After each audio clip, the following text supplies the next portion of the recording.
Leandro Teles, lembra que a gente ia conversar com ele por Skype, não deu certo? Ele falou, então eu vou pessoalmente, e veio. Por que não deu certo aquele dia? Algum problema que eu não sei até hoje, técnico. Pronto. Problema técnico é aquela palavra que quer dizer qualquer chabu. Mas eu acho que a culpa foi minha até. Por quê? Porque assim, tentando ali arrumar, parece que o problema era na internet, talvez do meu consultório.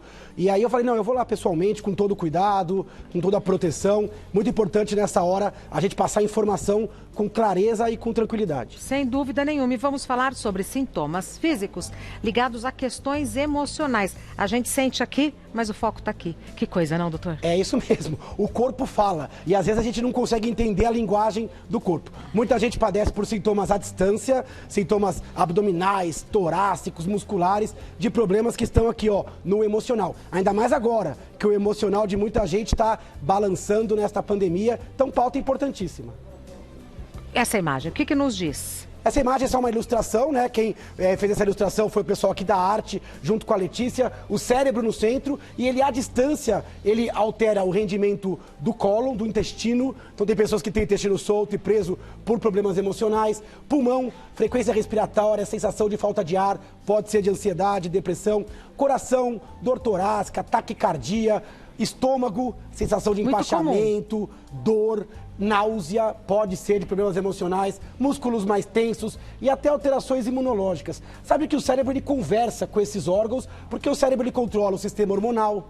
A gente sempre vê a Maitê falando aqui, né? Então o cérebro ele controla as glândulas à distância, controla o sistema de adrenalina, cortisol, ele também controla o sistema autônomo, que frequência cardíaca. Então é muito comum o cérebro falar quando ele não está bem, quando ele não está saudável, ele manifestar em outros órgãos. E aqui são só exemplos, mas tem outros. Falei glândula, falei pele, cabelo, e o Silvinho acabou de sair, ele também pode alterar com problemas emocionais. Então é muito importante ficar de olho. Os ciclos, a gente sempre fala da insônia, e o pessoal mandou muita pergunta com relação a esta pauta. Mas antes eu tenho uma, que eu não vou me aguentar. Por que algumas pessoas, o desequilíbrio emocional atinge, por exemplo, o pulmão e a outra atinge o intestino?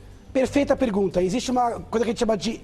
A população ela é heterogênea. Então, cada um tem uma vulnerabilidade, um calcanhar de Aquiles. Às vezes a pessoa fica estressada e quem sofre é a pele, por exemplo. Numa outra genética, uma outra família, pode ter aquilo mais no estômago. Tá. Então, esta variabilidade existe. Apesar que a gente sabe que estômago e tórax cardiopulmonar são as regiões onde você mais expressa a ansiedade, a depressão, a bipolaridade, o estresse. Então, existem algumas semelhanças, mas cada um tem um calcanhar de Aquiles.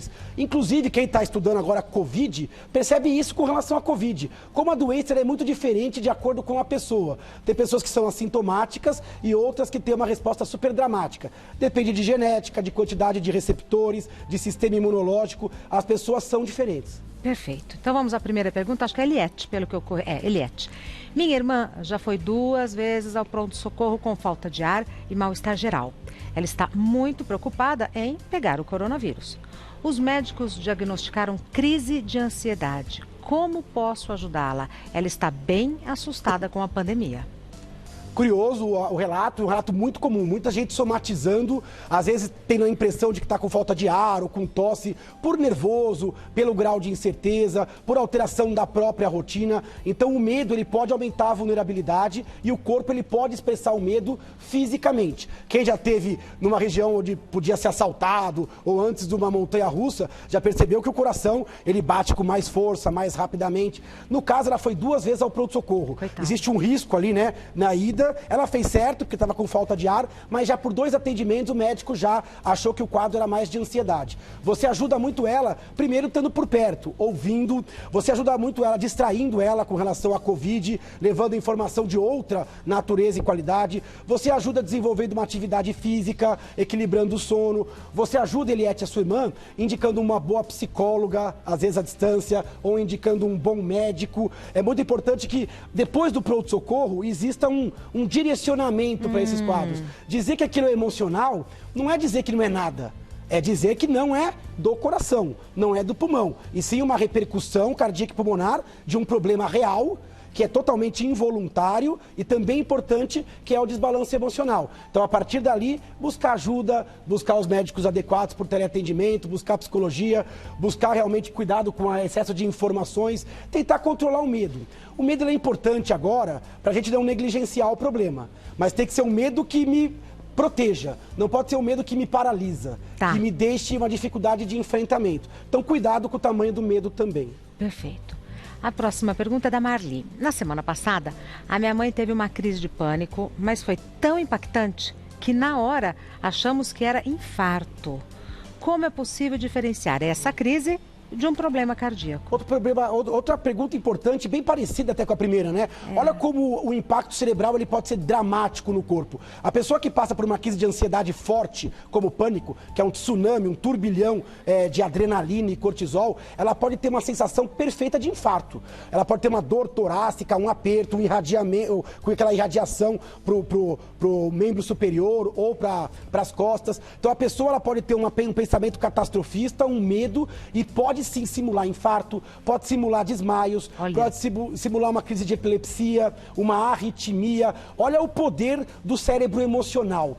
Quando ele dá as cartas, não tem quem segure essa avalanche de sintomas. O médico, para fazer o diagnóstico diferencial, ele tem que ter cuidado. Ele vai ver o contexto, a idade, os fatores de risco. A gente sabe que o infarto acontece em pessoas com mais sobrepeso, tabagista, diabético, hipertenso. Já a ansiedade é para quem tem histórico de ansiedade, histórico familiar. O momento, por exemplo, se a dor ela foi no estresse ou se ela foi na atividade física, a duração da dor. O médico também vai usar o exame físico. Ele vai usar o estetoscópio, o aparelho de pressão, o aparelho de saturação, para poder definir o que é totalmente físico e o que é uma repercussão física de um problema psicológico. E por fim, ele pode usar exames. O eletrocardiograma, os exames de sangue para ver se é infarto ou não. O médico vai usar o contexto, o que ele conhece da doença e esses exames para poder dar com certeza que aquilo não é um infarto e sim um problema emocional. E aí, a partir daí, ele pode dar alta, porque não existe uma necessidade de ficar no pronto-socorro, mas o direcionamento é importante, porque senão a crise ela volta a acontecer. Tá. Mais uma pergunta do Douglas. A tensão emocional que estamos enfrentando pode piorar doenças como diabetes e hipertensão?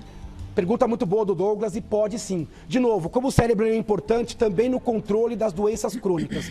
Quando o cérebro não vai bem, quando você está muito tenso, você libera muito cortisol. Isso pode piorar a obesidade, pode piorar o sono, pode piorar o colesterol, pode piorar o controle glicêmico. Eu sempre vejo também a Maitê colocando o estresse emocional como um fator de descompensação. A pessoa que está muito tensa, ela pode ter a pressão um pouco mais aumentada, principalmente a sistólica. Mas existem outras questões. A mudança de rotina, muita gente deixando de tomar remédio, muita gente perdendo o segmento com o médico por medo do próprio Covid.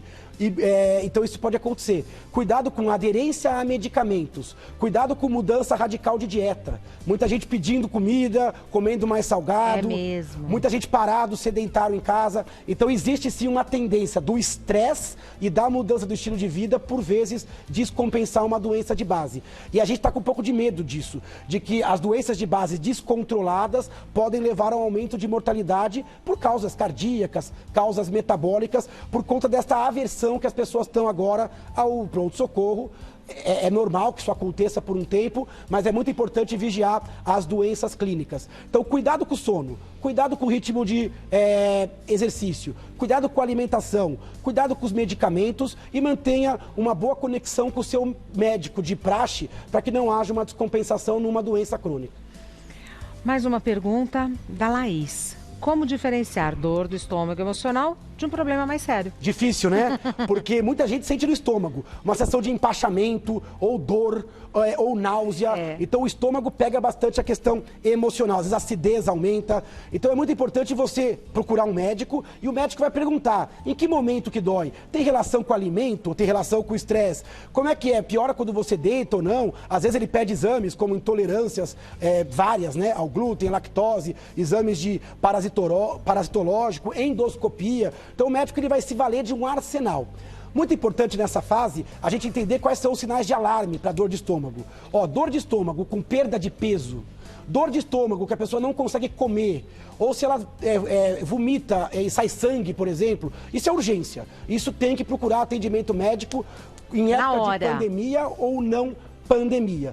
Com relação ao quadro emocional, você vai ver que além da questão do estômago, existem outros sintomas. Sofrimento antecipado, às vezes perda de prazer, estresse, irritabilidade, intolerância, às vezes outras contrações e dores em outras regiões. Também exige um tratamento médico, mas aí eu acho que pode procurar o psicólogo ou o médico mesmo por teleatendimento, ou agora com a flexibilização, se for o caso da sua cidade, presencialmente com os cuidados de higiene. Perfeito. O Dr. Leandro Teles é médico, neurologista. O site do Dr. Leandro Teles é leandroteles.com.br. No Instagram, o Dr. Leandro Teles está como Neuro Leandro Teles. E aqui, olha, em primeiro plano, as duas mais recentes publicações do Dr. Leandro Teles. Agora não dá mais para ter lançamento, nem palestra, nem nada, né? Mas dá para porque a conversar. gente está com um livro novinho e já está para sair, deve sair talvez no final do ano, no começo do ano que vem. Tudo foi adiado, né? Foi adiado. E a gente tem feito uma live por dia no Instagram. Inclusive hoje, o pessoal que quiser me acompanhar no Instagram, Neuro Leandro Teles, às 18 horas, eu vou estender esta conversa e tirar dúvidas do pessoal na live, né? Sobre esse mesmo tema? Esse tema hoje. Tá, e qual é o Instagram? É Neuro Leandro Teles. Então, Neuro Leandro Teles, ali a gente tem sempre essas lives, duração de 1 hora, com debate, às vezes com alguns convidados. E quero ratificar aqui o meu convite para a gente dividir uma live. Também estou vendo que está bem ativa e produtiva nas lives, aí, bem bacana. Live com o Dr. Leandro, a gente aprende ainda mais, né? O convite aceito. Muito obrigada, cuide-se. Bom programa, se cuida.